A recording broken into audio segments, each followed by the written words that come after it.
राष्ट्रप्रवाह news channel में आप सभी का स्वागत है। मैं मनन व्यास और आज की देखते हैं ताजा खबर।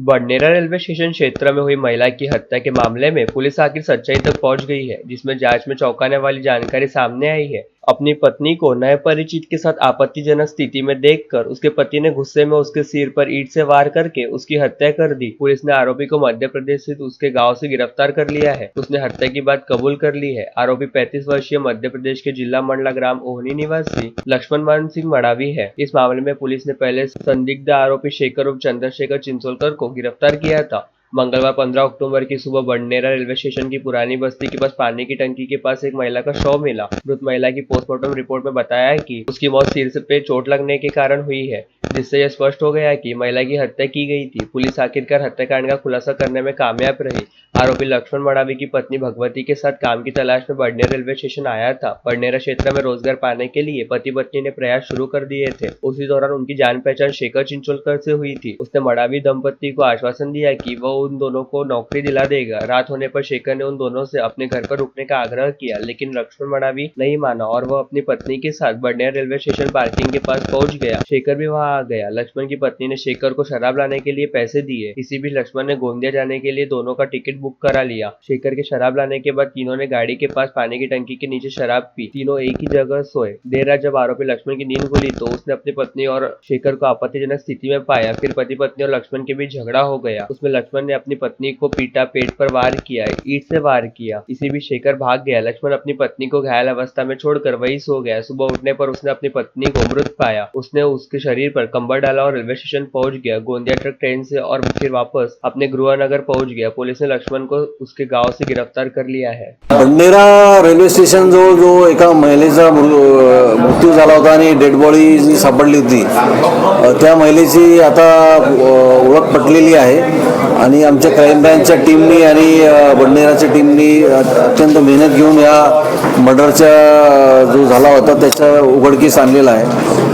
तपासामध्ये असं निष्पन्न झालेलं आहे की सदर महिलाचा जो हत्या आहे तिच्या पतीनेच केलेली आहे आणि तिच्या पती आणि दुसरा व्यक्ती जो आम्ही बडनेराचा अटक केलेला आहे चिंचोळकर, हे तिघेही तिथे रेल्वे स्टेशनवर बसून स्टेशनच्या बाहेर आवारात दारू पीत होते आणि त्यानंतर रात्री झोपले असताना त्या पतीला संशय आला की त्याची पत्नी त्या दुसऱ्या व्यक्तीसोबत त्याचा काहीतरी संबंध झालेला आहे आणि दोघंही त्या तिथे काहीतरी करत आहे असं त्याच्या लक्षात आल्यामुळे त्यांनी रागाच्या भरात पत्नीला मारलं आणि तिथेच तिचा मृत्यू झाला आणि हा व्यक्ती पळून गेला आणि पती सुद्धा बॅग वगैरे त्याचे घेऊन त्या ठिकाणावरून निघून आपल्या गावी निघून गेला। सदर आरोपी जो आहे लक्ष्मण मडावी हा मध्य प्रदेशमधील मंडला जिल्ह्याचा आहे आणि त्याची पत्नी सुद्धा त्याच्याच तिथेच ओहनी मंडला डिस्ट्रिक्ट मध्य प्रदेशची राहणारी आहे। तर हे इकडे काम शोधण्यासाठी आले होते आणि त्या दरम्यान त्यांची चिंचोळकर नावाच्या व्यक्तीशी ओळख झाली होती बडनेरामध्ये आणि ते तिथेच तिघेही मिळून त्यांनी दारू पिली आणि परत रेल्वे स्टेशनमध्ये ही घटना घडलेली आहे, रेल्वे स्टेशनच्या परिसरात। भारतीय जनता पार्टी ने आगामी विधानसभा चुनाव की पृष्ठभूमि पर बडनेरा निर्वाचन क्षेत्र में भाजपा पदाधिकारियों, पूर्व जनप्रतिनिधियों, शक्ति केंद्र प्रमुखों, बूथ प्रमुखों, कार्यकर्ताओं के साथ बातचीत के लिए बैठक का आयोजन स्थानीय बडनेरा रोड स्थित शुभमंगलम हॉल में किया गया था। बडनेरा के विद्यमान विधायक रवि राणा की युवा स्वाभिमान पार्टी सरकार के साथ होने से यह सीट राणा को मिलना तय होने के बावजूद भाजपा नेता तुषार भारती ने भाजपा की टिकट उन्हें ही मिलने की घोषणा के बाद भाजपा द्वारा आयोजित इस बैठक पर सभी की निगाह है। बैठक में वक्ताओं ने भाजपा को बढ़ाने की मांग रखी। वही बैठक में भाजपा अमरावती शहर जिला अध्यक्ष प्रवीण पोटे, जयंत डेहनकर, शिवराय कुलकर्णी, दिनेश सूर्यवंशी, डॉक्टर नितिन दांटे अनुपस्थिति की चर्चा रही। बैठक में रविंद्र खांडेकर, किरण महल्ले, तुषार भारती, पूर्व महापौर चेतन गावंडे, पूर्व पार्षद अनिता राज, राधा कुरिल, सुनंदा खरड, रेखा भुतड़ा, आशीष अतकरे, रविंद्र खंडारे, हरीश सावरकर, प्रशांत शेगोकार, राजेश किटुकले, कुणाल टिकले सहित पदाधिकारी उपस्थित थे। जयस्तंभ चौक के सहकार भवन के पास स्थित अलंकार ज्वेलर्स में आज सोने की लूट की बेहद अजीब व गरीब घटना घटित हुई। जब ग्राहक बनकर दुकान में आए एक व्यक्ति ने सोने की अंगूठियां व ब्रेसलेट को अपने हाथों में पहनने के बाद मुंह में भरा गुटखा बाहर थूकने आने की बात कही और बाहर निकलने के बाद वह व्यक्ति करीब 73 ग्राम सोने की अंगूठियां व ब्रेसलेट लेकर भाग निकला। इस सोने की कीमत करीब 6 लाख रुपए बताई गई है। घटना की जानकारी मिलते ही कोतवाली पुलिस सहित अपराध शाखा यूनिट 1 के पथक ने तुरंत मौके पर पहुंचकर जांच पड़ताल शुरू की है। इसके तहत अलंकार आर्ट एंड ज्वेलर्स में लगे सीसीटीवी कैमरे के साथ ही इस प्रतिष्ठान के आसपास लगे सीसीटीवी कैमरे के फुटेज भी खंगाले शुरू किए गए। दुकान मालिक चिंतन पारेख के अनुसार 45 वर्ष की उम्र वाला एक अज्ञात व्यक्ति ग्राहक बनकर उनकी दुकान में आया तथा उसने अंगूठियां व ब्रेसलेट दिखाने हेतु कहा। इस समय चिंतन पारेख द्वारा दिखाई गई 1-2 अंगूठियां को उस व्यक्ति ने अपनी उंगलियों में पहनकर देखा, साथ ही इशारे से मुंह में भरा गुटखा बाहर जाकर थूकने आने की बात कही और वह व्यक्ति एक झटके के साथ शोरूम से बाहर भी निकल गया। जब तक चिंतन पारेख उस व्यक्ति के पीछे दुकान से बाहर निकलते तब तक वह व्यक्ति गुटखा थूककर दुकान के भीतर वापस आ गया। इसके बाद उस व्यक्ति ने और कुछ अंगूठियां दिखाने के लिए कहा तथा इस बार भी 2-3 अंगूठियां अपने उंगली में पहनकर वह दोबारा गुटखा थूकने के लिए बाहर गया और गुटखा थूककर तुरंत ही वापस भी आ गया। ऐसा करीब 3 से 4 बार हुआ। इसके बाद उस व्यक्ति ने अपने दाहिने हाथ की 5 उंगलियों में एक सोने की अंगूठी पहनी, साथ ही अपनी कलाई पर सोने का ब्रेसलेट भी पहना, जिसे काफी देर तक अच्छे से निहारने के बाद उस व्यक्ति ने एक बार फिर बाहर जाकर थूक कर आने का इशारा किया और वह थूकने के लिए बाहर चला गया। लेकिन इस बार वह व्यक्ति ज्वेलरी शोरूम में वापस नहीं लौटा बल्कि रास्ता पार कर दूसरी ओर चला गया और देखते ही देखते वह से छूमंतर हो गया। यह बात ध्यान में आते ही अलंकार आर्ट ज्वेलर्स के संचालक चिंतन पारेख ने तुरंत ही इसकी सूचना कोतवाली पुलिस को दी। राज्य सरकार ने 1.25 करोड़ राशन कार्ड धारकों को गौरी गणपति उत्सव के दौरान 100 रुपए प्रति किलो राशन देने का फैसला किया था।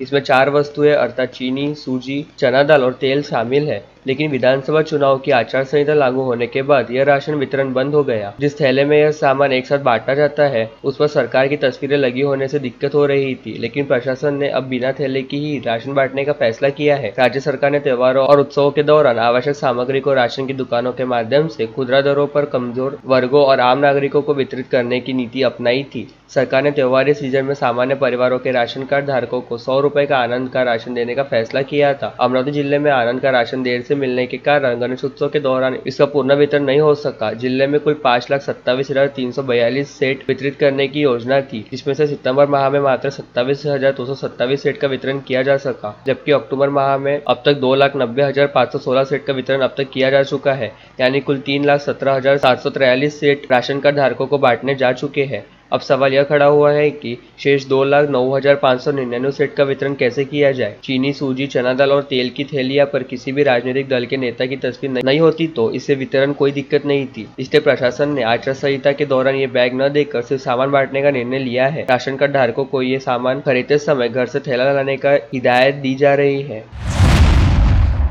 परतवाड़ा पुलिस स्टेशन अंतर्गत सायमा कॉलोनी में युवक के एक तरफा प्रेम से त्रस्त विवाहित ने खुदकुशी करने की घटना से समाज मनसून हो गया है। आरोपी यह मृतक का पड़ोसी है। पुलिस में मृतक के पति 45 वर्षीय अहमद खान जब्बार खान ने दी शिकायत के अनुसार 28 वर्षीय आरोपी गोलू और सैयद बासित अली सैयद मुजफ्फर अली उसकी 33 वर्षीय पत्नी निकत सुल्ताना अहमद खान को मोबाइल कॉल करके मैं तुझसे प्यार करता हूँ, तू अपने पति से तलाक ले ले, मैं तुझसे शादी करना चाहता हूँ कहकर परेशान करता था। फोन पर बात नहीं करने पर मैं अपनी जान देने की बात कर बदनामी करने की धमकी देता था। फिरियादी के अनुसार 12 सितंबर को जब उसकी पत्नी घर पर अकेली थी तो आरोपी ने उसे कॉल किया। तभी वह घर पहुंचा तो पत्नी से पूछने पर उसने सच्चाई बताई, जिसके फरियादी और उसकी पत्नी आरोपी गोलू के घर जाकर उससे क्यों कॉल करता है पूछने पर भांजी ने गलती से कॉल लगाने का जवाब दिया, जिसके बाद फिरियादी तथा उसकी पत्नी ने गोलू को 4 झापड़ भी मारे। गोलू को तथा उसके परिवार को भी मृतक ने समझाने की कोशिश की, जिसके चलते निकट ने घर पर सीलिंग फैन को ओढ़नी बांधकर फांसी लगा ली। फिरियादी की शिकायत पर पुलिस ने अपराध दर्ज किया।